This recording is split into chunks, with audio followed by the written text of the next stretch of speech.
A young boy named Marcus wakes up early every morning before the sun rises.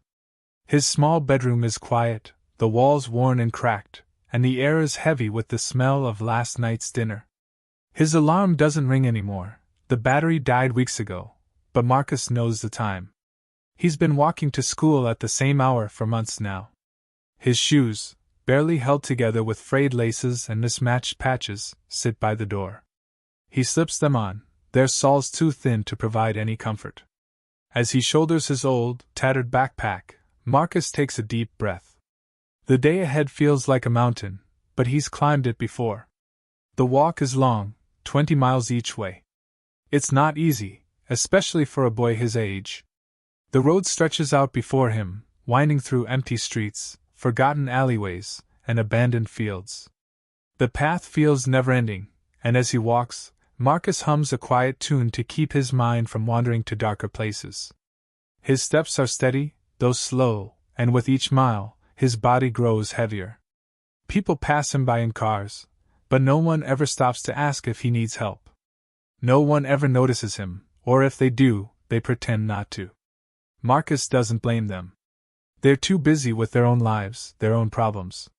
He keeps walking, his feet aching with every step, but his determination is stronger than the pain.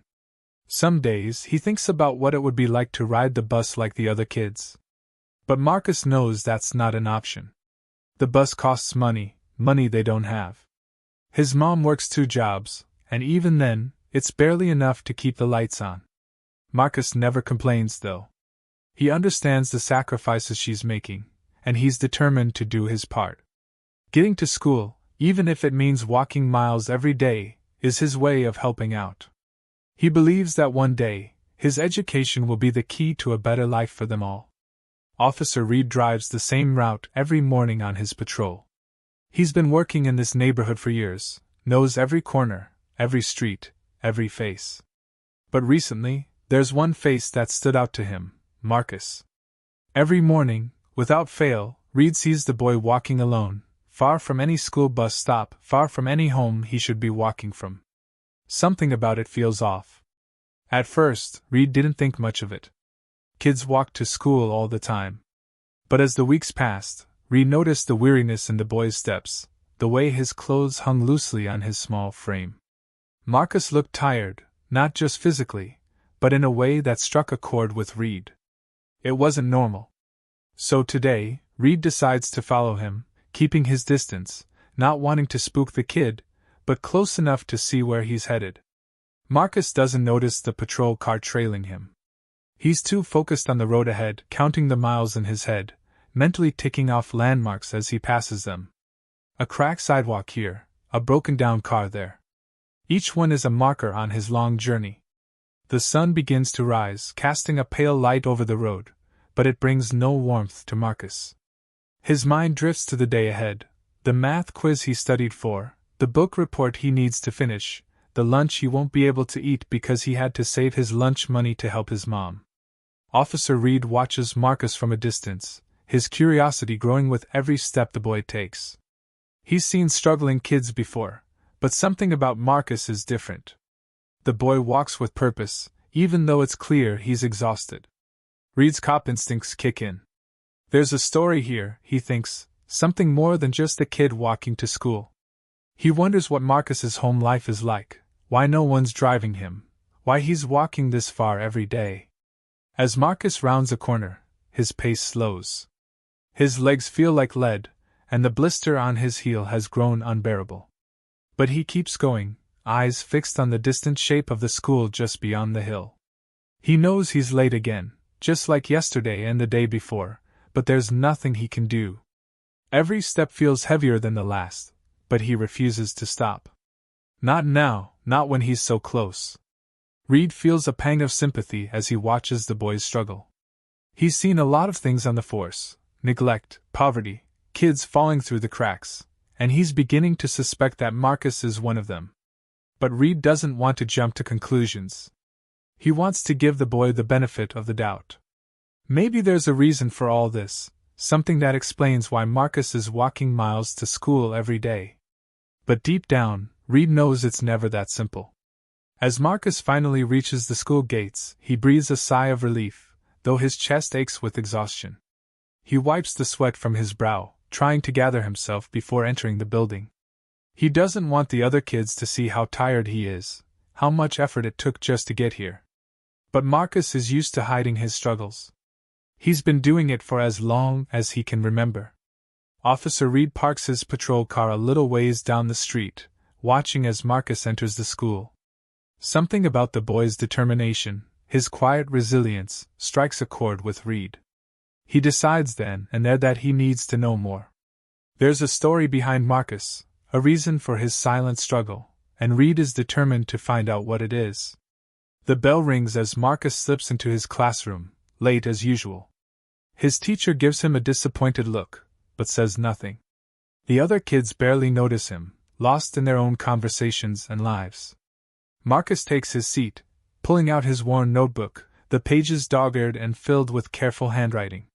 He focuses on the lesson, pushing away the pain in his feet and the exhaustion that clings to him like a shadow. Marcus sits in the classroom, his mind focused, even though his body is drained.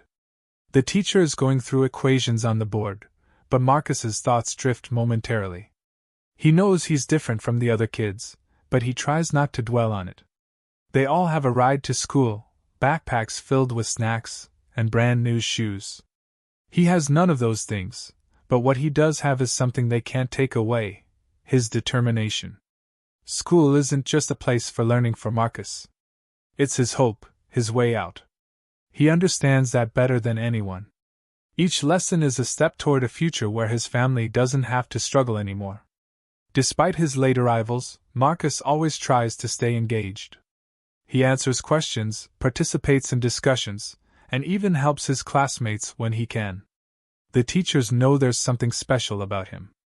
They've seen his potential, even though they don't know his full story.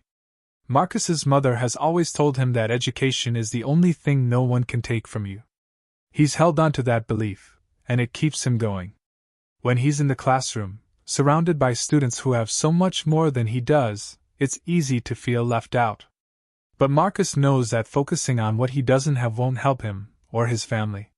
He pushes those thoughts aside and concentrates on what's in front of him: the equations on the board, the words in his textbook, the future he dreams of creating. As the school day drags on, the weight of the morning's walk presses on him. His feet throb inside his worn shoes, and hunger gnaws at his stomach. He doesn't have much for lunch, just a small sandwich he made the night before. It's not enough, but it'll have to do. As he eats alone in the corner of the cafeteria, Marcus watches the other kids laugh and talk in their groups. He doesn't mind being alone. He's used to it by now. Besides, his thoughts keep him busy. He's always thinking ahead, about the next lesson, the next day, and how he can keep helping his family. The walk to school is hard, but it's not the hardest part of Marcus's life. The real challenge is knowing that no matter how hard he works, it might not be enough. His mother works 2 jobs, but the bills keep piling up. Every month is a struggle to keep the lights on, the rent paid, and food on the table. Marcus knows she's doing everything she can, but sometimes, it feels like it's still not enough. That's why he walks. The money saved on bus fare goes toward keeping their family afloat. Every penny counts. At school, Marcus keeps his struggles hidden. He doesn't want pity or special treatment. He just wants the chance to learn, to build a future. His teachers often compliment his intelligence and work ethic, though they don't understand the full extent of what he's dealing with outside the classroom. Marcus doesn't want anyone to know. He's proud of what he's able to do for his family, even if it means making sacrifices. But the truth is, Marcus is tired, exhausted, really. Every day feels like a battle, and some days are harder than others. The walk to school takes so much out of him, but he never lets it show. When he's in the classroom, he tries to push through the exhaustion and focus on the lessons. He can't afford to fall behind, not when his education is the key to everything. He thinks about his little brother, Elijah, who's too young to understand the sacrifices Marcus makes. Elijah looks up to Marcus, and that's enough motivation for him to keep going, even on the days when he feels like he can't take another step. Marcus has always taken on the role of protector in his family, especially since their father left. He knows his mom relies on him, even if she doesn't say it outright. The thought of his family keeps Marcus going. His mom, his brother, they need him, and he needs to be strong for them. No matter how difficult the journey, no matter how many miles he has to walk, Marcus won't give up. Every day that he makes it to school is a victory, a step closer to the life he wants for them all. Officer Reed, meanwhile, continues to watch Marcus from afar. He's seen kids in tough situations before, but something about Marcus stands out. Reed's been a cop long enough to know when a kid is hiding something, and Marcus is definitely hiding more than just a long walk. But Reed doesn't want to overstep. He's careful not to approach too soon, not wanting to scare Marcus off or make him feel like he's being targeted. Instead, Reed keeps his distance, observing.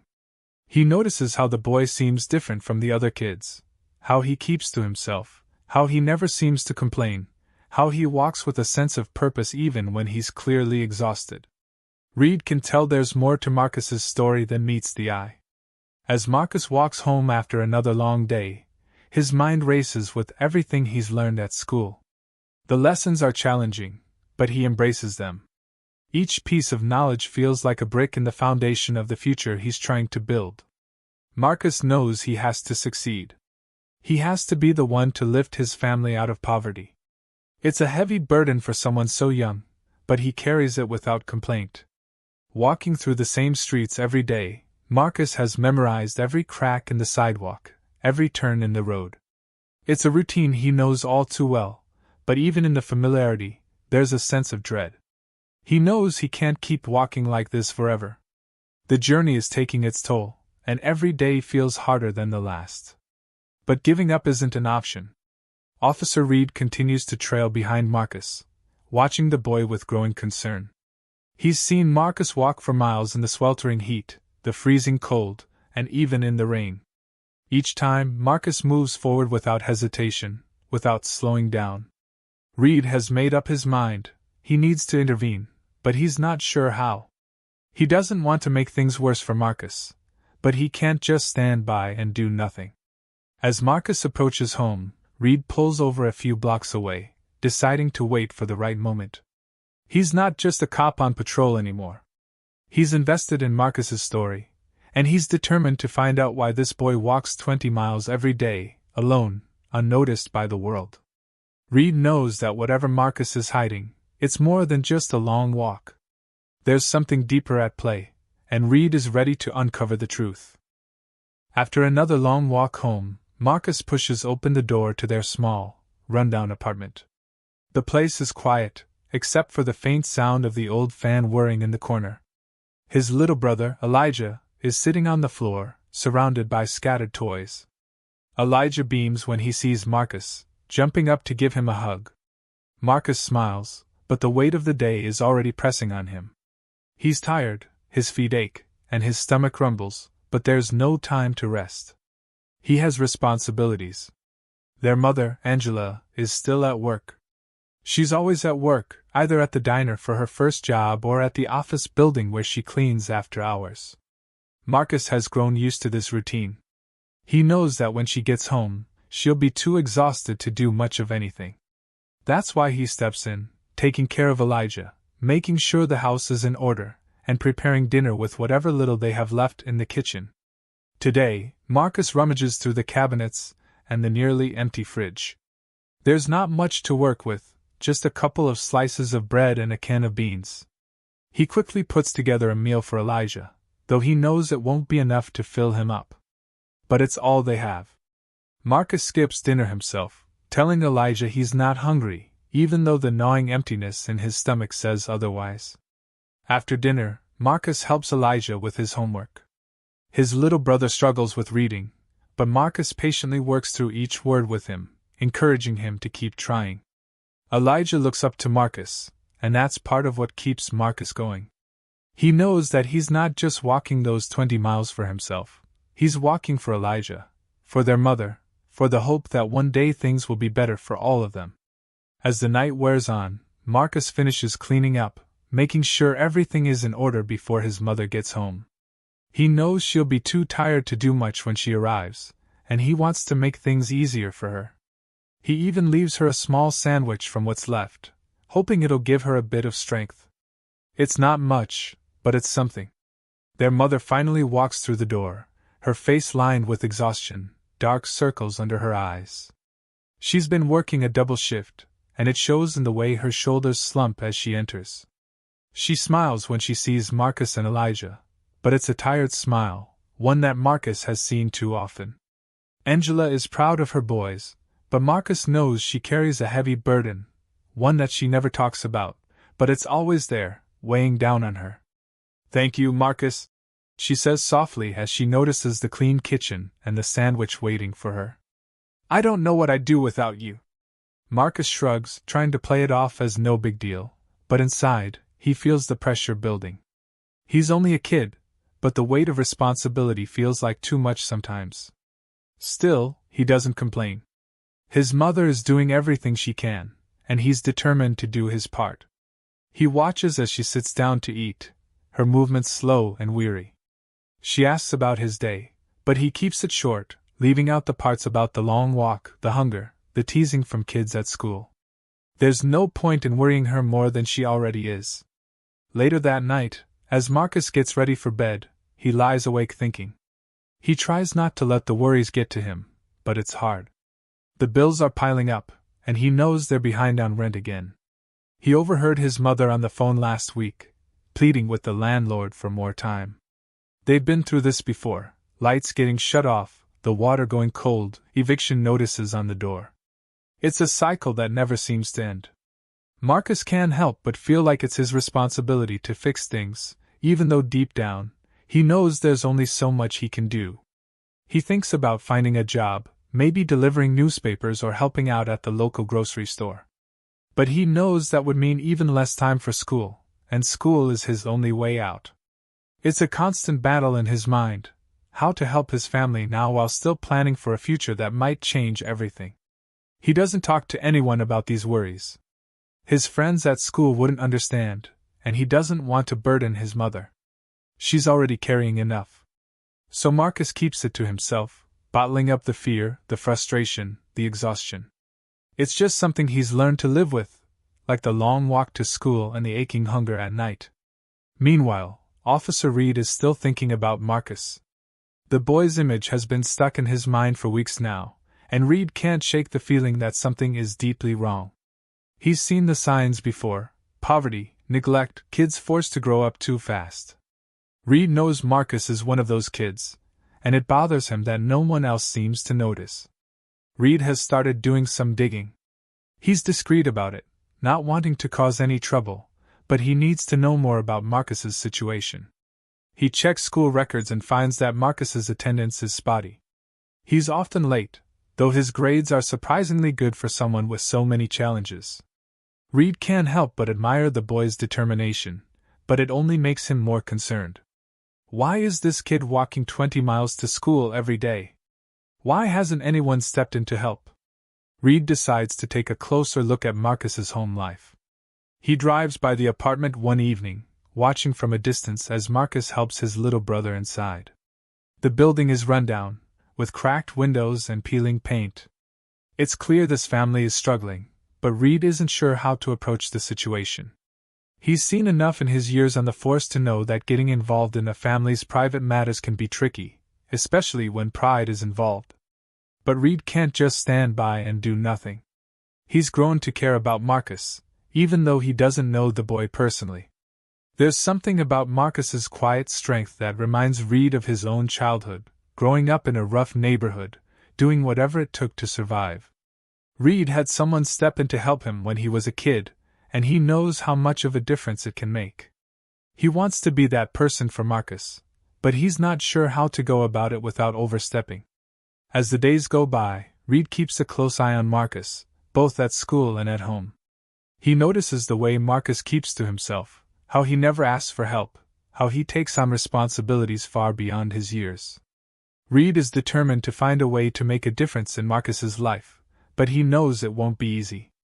Marcus is strong, but even the strongest kids need help sometimes, whether they ask for it or not. Marcus, meanwhile, continues his routine. Every day is a battle, but he pushes through, keeping his focus on the future. He doesn't know it yet, but help is on the way, in a form he never expected. It's an unusually hot day, the kind that makes the asphalt shimmer and the air feel thick with heat. Marcus wakes up earlier than usual, knowing the journey to school is going to be even tougher today. He puts on his shoes, now more holes than Saul's, grabs his old backpack, and heads out the door before the sun fully rises. The walk seems longer today, the road stretching out endlessly before him. Sweat beads on his forehead, trickling down his face, but he pushes forward. He always does. As he passes the familiar landmarks, Marcus notices the heat weighing heavier on him than usual. His steps feel slower, his legs heavier, and for the first time, doubt creeps into his mind. He wonders if he'll make it to school on time. But even that thought is fleeting. He doesn't have a choice. He needs to be there. He needs to keep moving forward, no matter how tired or how hot it gets. In the distance, Officer Reed watches from his patrol car. He's seen Marcus walking in all kinds of weather, but today feels different. The boy looks more worn down than usual, and Reed can't shake the nagging feeling that something is about to go wrong. He follows Marcus at a distance, keeping an eye on him but staying out of sight. Reed knows he should step in, but he also knows that Marcus values his independence. It's a fine line between helping and making him feel like he's being pitted, and Reed doesn't want to overstep. But as the day wears on, Reed's concern grows. He watches Marcus stumble once, catching himself before falling, but it's enough to make Reed sit up straighter. Something is wrong. He's seen this kind of exhaustion before, the kind that comes not just from physical exertion but from a deeper, more insidious weariness, the kind that comes from carrying too much for too long. Marcus keeps walking, his head down, focused on putting one foot in front of the other. His vision starts to blur, the edges of the road growing fuzzy. His backpack feels like it's filled with stones, dragging him down with each step. The heat is unbearable now, baking the road beneath his feet, and every breath feels like he's inhaling fire. But he can't stop. Stopping means failure, and Marcus can't afford to fail, not now, not ever. His feet drag across the pavement, and he stumbles again. This time, he doesn't catch himself. Marcus hits the ground hard, his backpack slipping from his shoulders as he crumples onto the scorching road. For a moment, everything goes dark. His mind is hazy, and all he can think about is how much he wants to lie there, to give in to the exhaustion and let it take over. But a small voice in the back of his mind tells him to get up, to keep moving. He tries, but his body won't respond. He's too tired, too hot, too weak. Officer Reed sees the boy collapse, and in an instant, he's out of the car, running toward Marcus. His heart pounds in his chest as he kneels beside the boy, gently shaking his shoulder. Marcus's eyes flutter open, but they're unfocused, dazed. Reed's been on the force long enough to recognize heat exhaustion, and this is bad. Without hesitation, he lifts Marcus into his patrol car, his mind racing with worry. As he speeds toward the hospital, Reed glances in the rearview mirror at Marcus, lying limp in the back seat. He can't help but feel a wave of guilt wash over him. He's been watching Marcus for weeks, knowing something was wrong, but he hadn't acted sooner. Now, the boy was paying the price for it. Reed grips the steering wheel tighter, silently promising himself that this will never happen again. He won't let Marcus continue to suffer in silence. At the hospital, doctors rush to treat Marcus. They hook him up to IVs, rehydrating him and lowering his body temperature. Reed paces in the waiting room, his mind racing with questions. How did things get this bad? Why didn't anyone step in sooner? The guilt gnaws at him, but it's mixed with anger that a kid like Marcus, who's clearly doing everything he can to survive, has been left to fend for himself.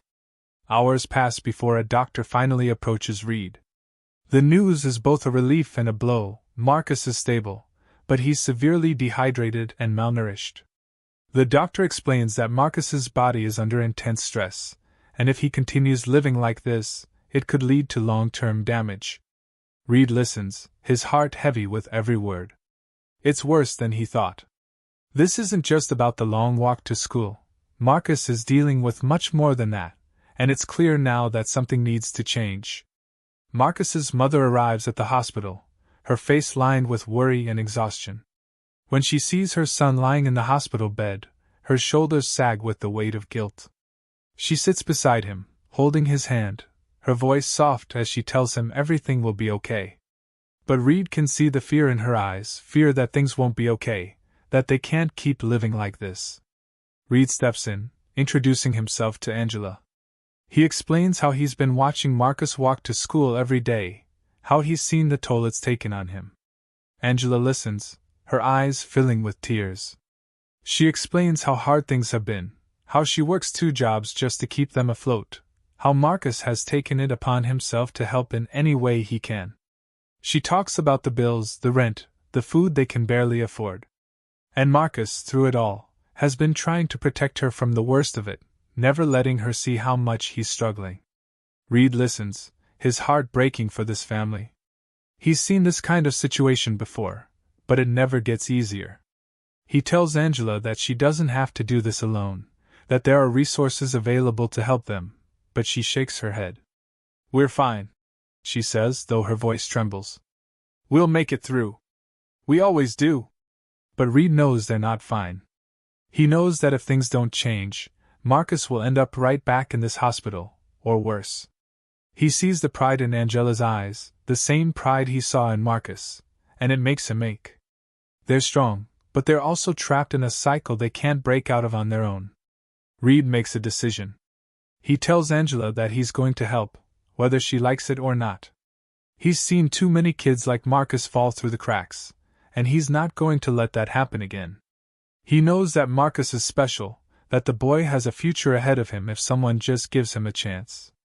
Reed leaves the hospital that day with a plan forming in his mind, a plan to change Marcus's life for the better, even if it means stepping out of his comfort zone and challenging the system. As he drives home, Reed thinks about Marcus, about the strength it took for him to keep walking all those miles, day after day. He's seen plenty of kids give up when things got tough, but not Marcus. That boy kept pushing, kept going, even when his body was telling him to stop. Reed feels a sense of responsibility now, a duty to make sure Marcus gets the help he needs. He knows that this won't be easy, but he's willing to do whatever it takes. For Marcus, and for every other kid who's been left to struggle alone, Reed is ready to act. Officer Reed couldn't shake the image of Marcus lying in that hospital bed, so vulnerable yet so determined. He knew that this wasn't a situation he could just walk away from. Reed had seen too many kids like Marcus fall through the cracks, doing everything they could to survive, yet never quite getting the help they needed. But this time, Reed was determined to make a difference. The next morning, Reed got to work. He started by reaching out to the community, talking to people who could provide real support. First, he contacted the principal at Marcus's school, explaining the situation and asking if they could help in any way. The principal was shocked to hear about Marcus's 20-mile walk and immediately agreed to get involved. They arranged for Marcus to receive a scholarship that would cover not only his school supplies but also transportation, ensuring he'd never have to walk those miles again. But Reed knew it wasn't just about getting Marcus to school. He needed to address the root of the problem. He reached out to local organizations, hoping to find long-term assistance for Marcus's family. A local charity that specialized in helping families in need agreed to provide regular food deliveries to their home. A few calls later, Reed was able to secure new shoes and clothes for Marcus and his brother, Elijah. These small things might seem insignificant to some, but Reed knew how much of a difference they could make.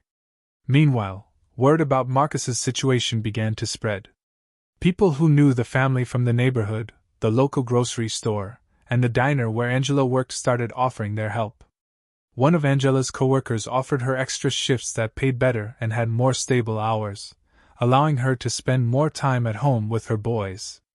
The grocery store owner, moved by Marcus's story, promised to send fresh produce to their home each week.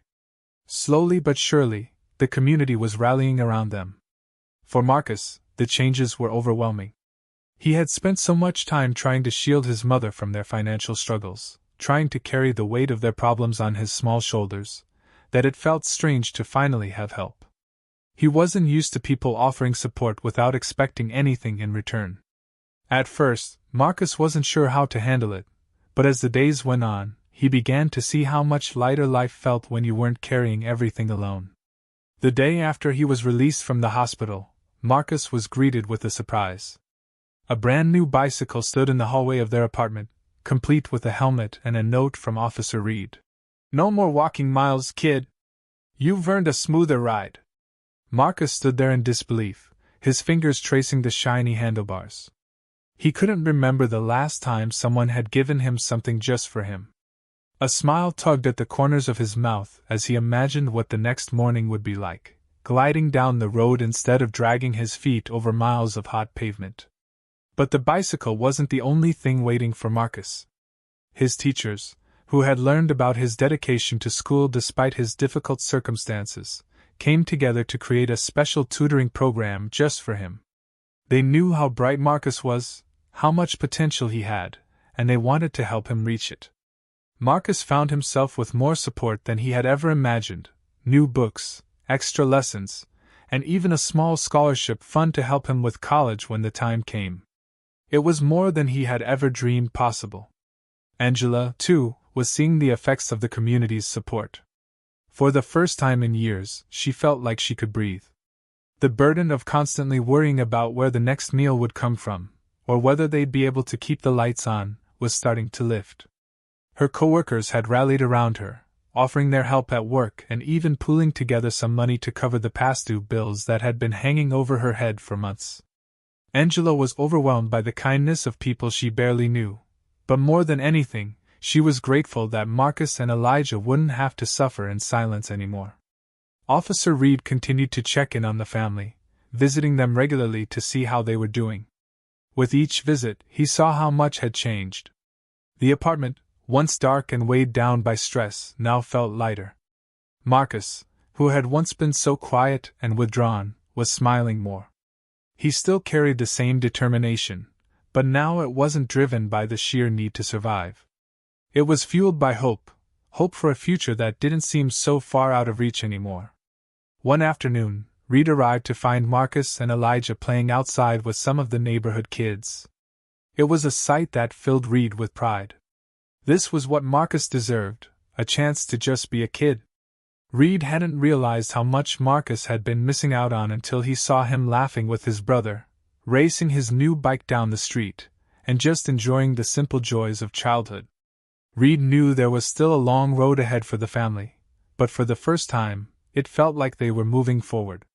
The biggest change, though, was in Marcus himself. The boy who had once believed that the only way to protect his family was to carry the weight alone now understood that there was strength in accepting help. Marcus had always been strong, but now he was learning that real strength came from allowing others to support him when he needed it. He wasn't just surviving anymore, he was thriving, and it was clear that this was only the beginning of his journey. As the days turned into weeks, Marcus became more confident in school, more engaged with his classmates, and more focused on his future. His teachers marveled at how much progress he was making, both academically and personally. He had always been bright, but now that the weight of his daily struggles was lifting, he was able to fully focus on his education. For Marcus, school was no longer just an escape from the harsh realities of life. It was a place where he could dream about what his life could be. Officer Reed watched all of this unfold with a deep sense of satisfaction. He knew that he had done the right thing by stepping in and getting the community involved.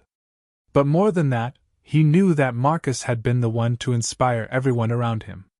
Marcus's quiet resilience, his determination to keep going no matter how hard things got, had touched the hearts of everyone who learned his story. Reed had simply been the catalyst. It was Marcus's strength that had brought them all together. In the end, it wasn't just Marcus's life that had changed. The entire community had been reminded of the power of compassion, of what could happen when people came together to help one another. And for Marcus, the boy who had once walked 20 miles to school alone, the future was brighter than ever. He wasn't walking that road alone anymore, he had a whole community walking with him.